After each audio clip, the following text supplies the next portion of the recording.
करवा चौथ का व्रत आने वाला था। कैलाश पर्वत पर माँ पार्वती अपने हाथों में मेहंदी रचा रही थी। भगवान शिव उनसे बोले, क्या बात है देवी, आज आप अपने हाथों पर मेहंदी रचा रही हो, कोई खास आयोजन है क्या? कल करवा चौथ का त्योहार है स्वामी, आपको तो ज्ञात ही है इस व्रत से मेरा कितना लगाव है।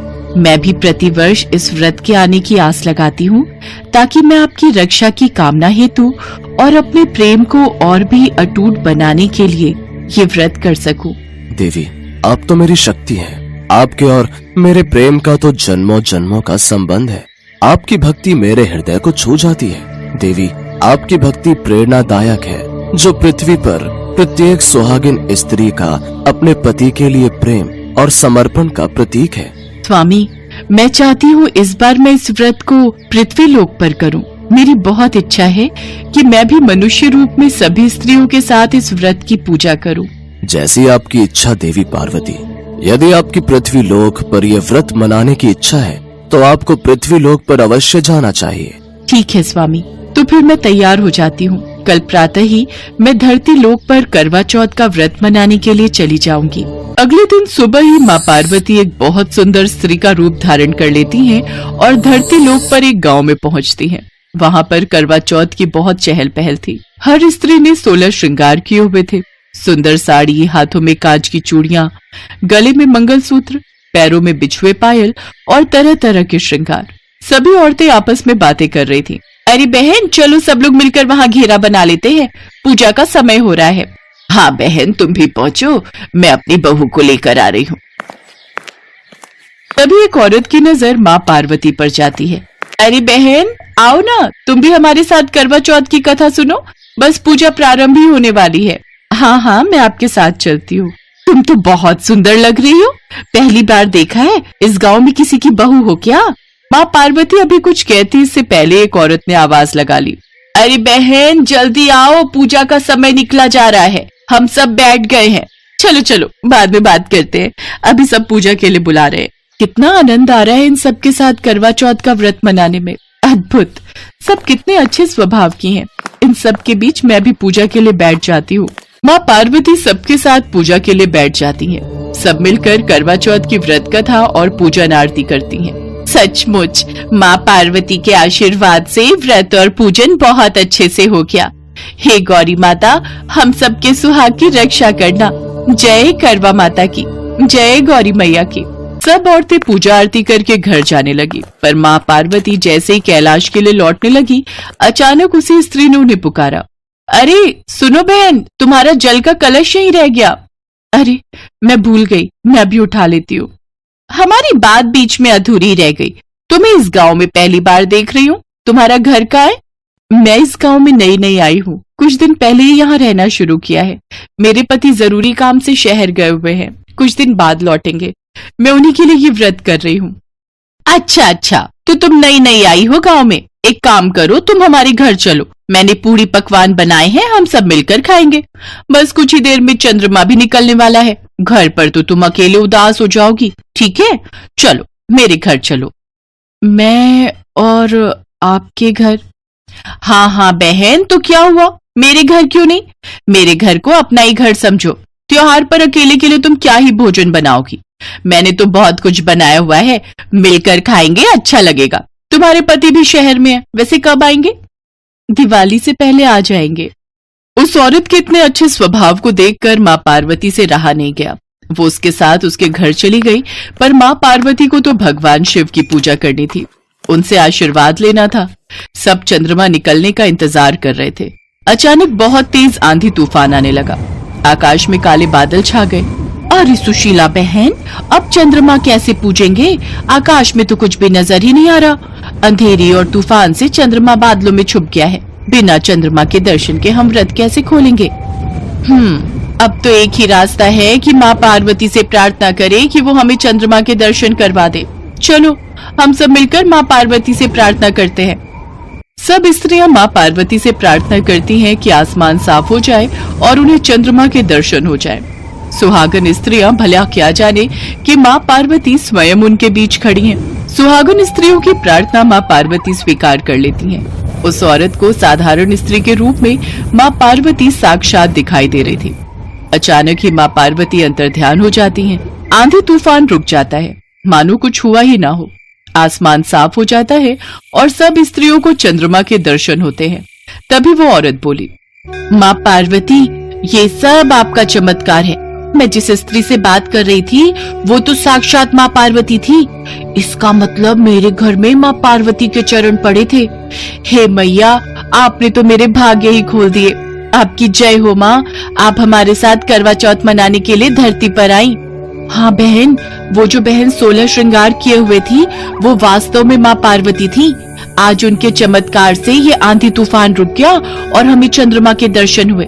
चलो हम सब मिलकर माँ पार्वती को धन्यवाद कहते हैं। ये तो हम सबका सौभाग्य है कि माँ पार्वती ने हम सबके साथ मिलकर करवा चौथ का व्रत और पूजन किया। उधर माँ पार्वती भी कैलाश पर्वत पर भगवान शिव की पूजा करती हैं और उनके हाथों से जल और भोजन ग्रहण करके अपने करवा चौथ के व्रत को पूर्ण करती हैं।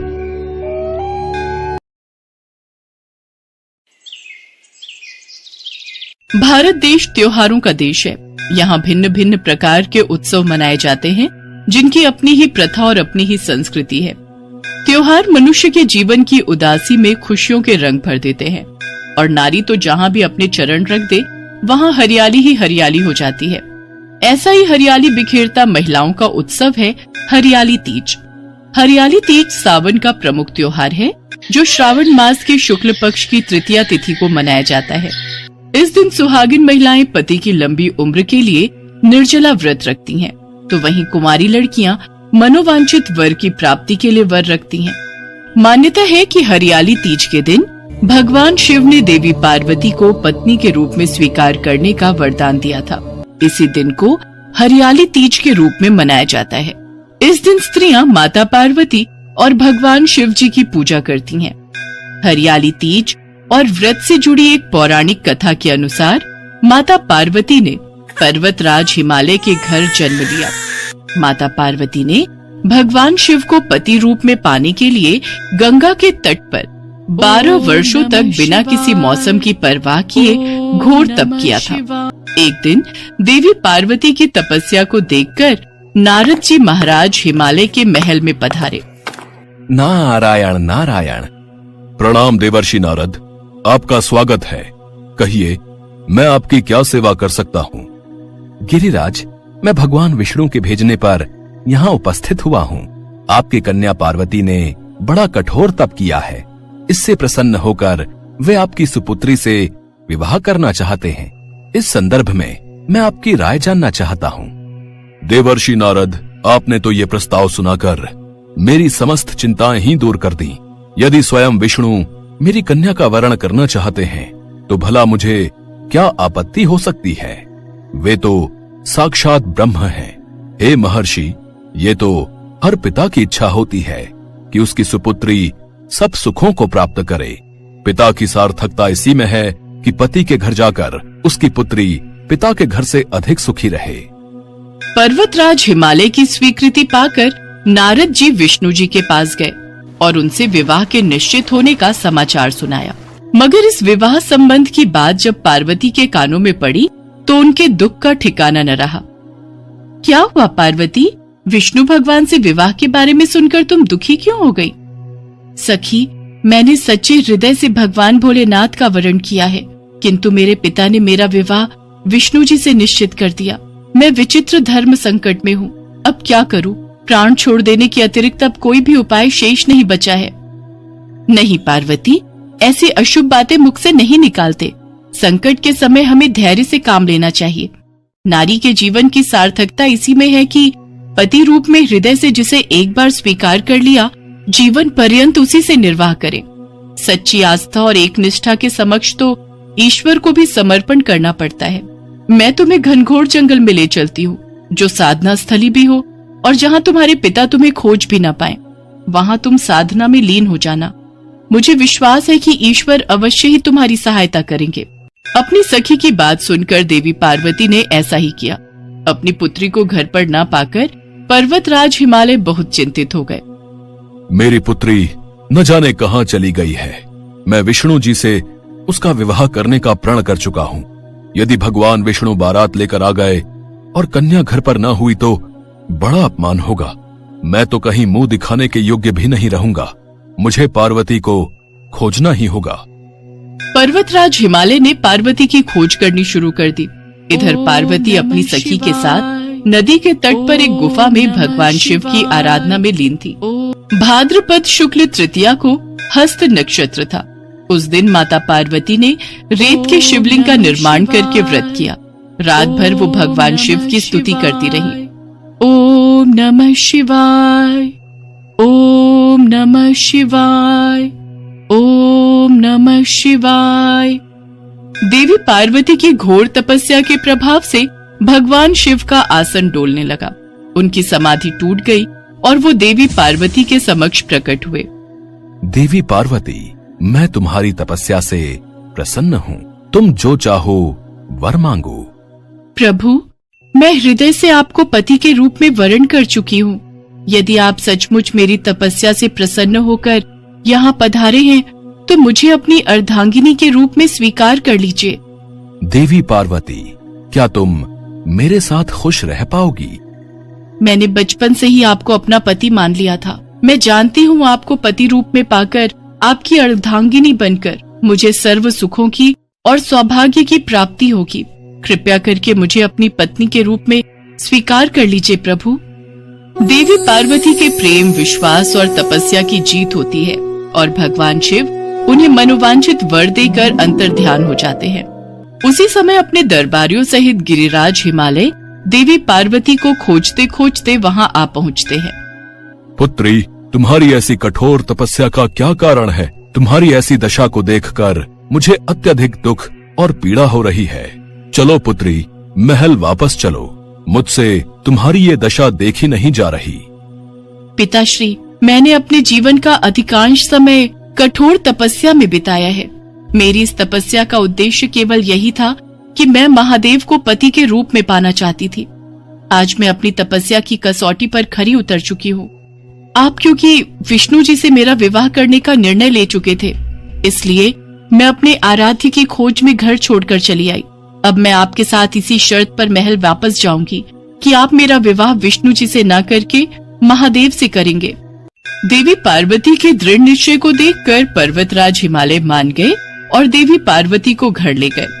कुछ समय के पश्चात समस्त विधि विधान से भगवान भोलेनाथ और देवी पार्वती का विवाह संपूर्ण हुआ। भाद्रपद की शुक्ल तृतीया को देवी पार्वती ने महादेव की आराधना करके जो व्रत किया था, उसी के फलस्वरूप उनका विवाह हो सका। भगवान शिव के वरदान के कारण उस दिन से हरियाली तीज का व्रत प्रारंभ हो गया। कहा जाता है कि जो कोई सुहागन स्त्रियां और कुंवारी कन्याएं इस व्रत को करती हैं, भगवान भोलेनाथ और माता पार्वती उन्हें मनोवांछित फल देते हैं। इसलिए सौभाग्य की इच्छा करने वाली प्रत्येक युवती को हरियाली तीज व्रत पूरी निष्ठा तथा आस्था से करना चाहिए। हरियाली तीज के त्योहार का मजा ही कुछ अलग है। ये त्योहार खुशियों का प्रतीक है। हरियाली तीज में हरी चूड़ियां, हरे वस्त्र पहनने, 16 श्रृंगार करने और मेहंदी रचाने का विशेष महत्व है। इस त्योहार पर विवाह के पश्चात पहला सावन आने पर नव विवाहित लड़कियों को ससुराल से पीहर बुला लिया जाता है। शास्त्रों के अनुसार भगवान शिव और देवी पार्वती ने इस तिथि को सुहागन स्त्रियों के लिए सौभाग्य का दिन होने का वरदान दिया है। ऐसी मान्यता है कि इस दिन जो सुहागन स्त्रियां भगवान शिव और देवी पार्वती की पूजा करती हैं और माँ पार्वती की तरह ही तीज का व्रत और त्योहार करती हैं, उनको सुख सौभाग्य की प्राप्ति होती है और उनके परिवार में सदैव खुशियाँ और हरियाली छाई रहती है।